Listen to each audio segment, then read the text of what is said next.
Guérit TV Monde, le leader des Web TV au Bénin.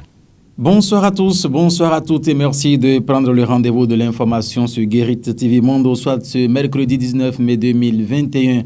Sans transition, la présidente de la Haute Cour de justice a procédé à l'ouverture officielle de la première session administrative au titre de l'année 2021 à la salle de conférence de cette institution. C'est donc dans la matinée de ce mercredi 19 mai 2021 en présence des juges de la Haute Cour, les membres du ministère public et de la Chambre d'instruction, les greffiers, le directeur du cabinet, le secrétaire général et autres collaborateurs de la présidente de la Haute Cour de justice. Plusieurs points sont donc inscrits à l'ordre du jour. Nous vous invitons ici, mesdames et messieurs, à suivre le reportage.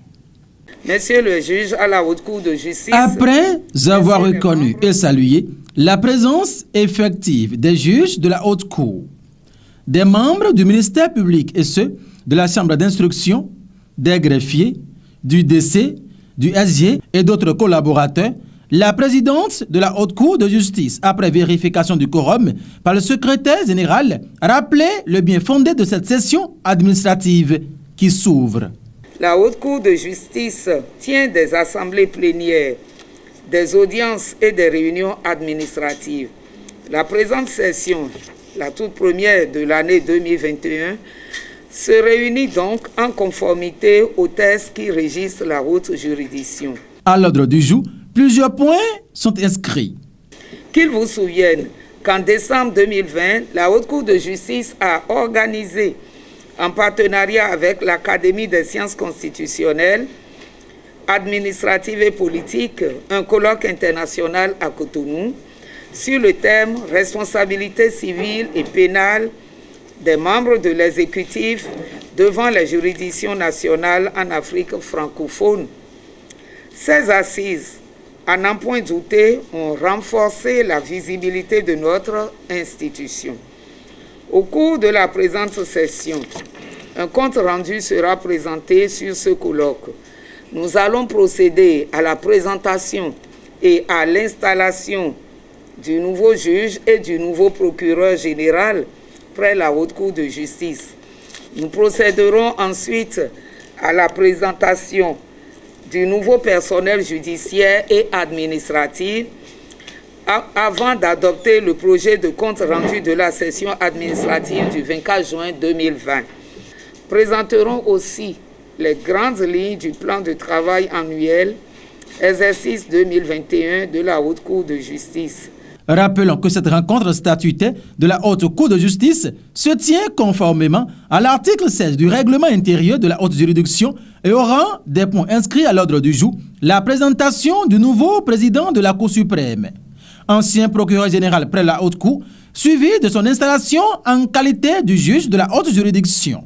Au cours de cette première session administrative de la Haute Cour de justice, le projet de compte rendu de la session administrative du 24 juin 2020 sera également adopté. Et plein succès, nous souhaitons tout simplement aux travaux.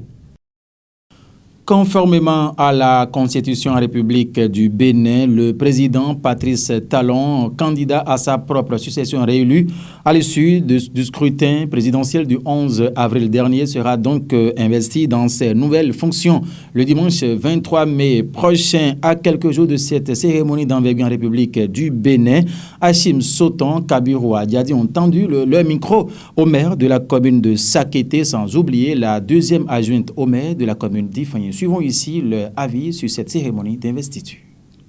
L'investiture se fera le dimanche 23. C'est un jour béni parce que c'est le jour de Pentecôte.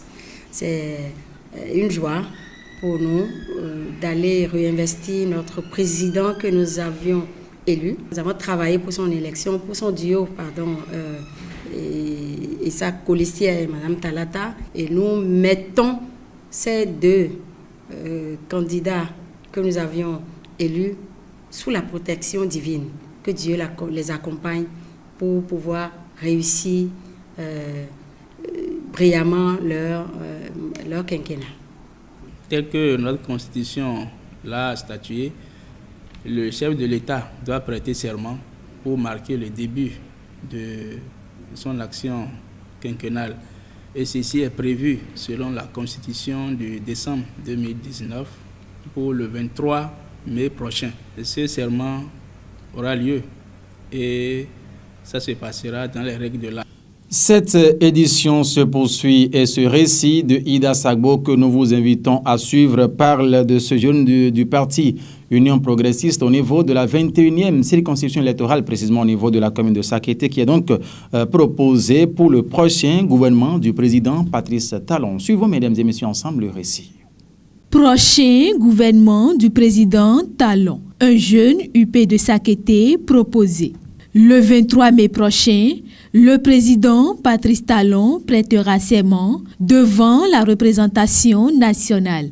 La cérémonie dite sobre est prévue pour se dérouler, comme d'habitude, au stade Charles de Gaulle de Porto Novo. Contrairement à la rumeur qui avait circulé, le président Patrice Talon fera un remaniement ministériel. D'ailleurs, le départ du désormais ex-ministre de l'Intérieur en dit long. Selon certaines sources crédibles, une dizaine de ministres sont déjà out et les derniers réglages sont faits pour boucler la nouvelle mouture de l'équipe gouvernementale. Ces mêmes sources indiquent que la commune de Sakété n'aura plus son actuel ministre, membre du parti UP, mais un autre jeune, dynamique, membre de la même formation politique. Et déjà, des coups bas sont lancés aux trousses du jeune en question pour lui bloquer la voie. Vivement que les filles et fils de Iyansa s'entendent pour ne pas perdre définitivement le poste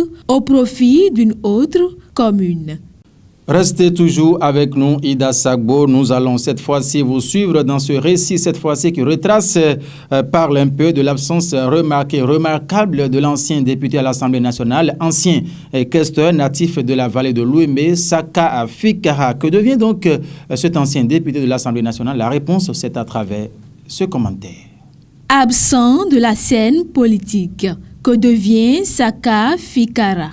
Élu plusieurs fois député à l'Assemblée nationale, le président de l'ex-parti politique MDS est devenu introuvable sur la scène politique nationale.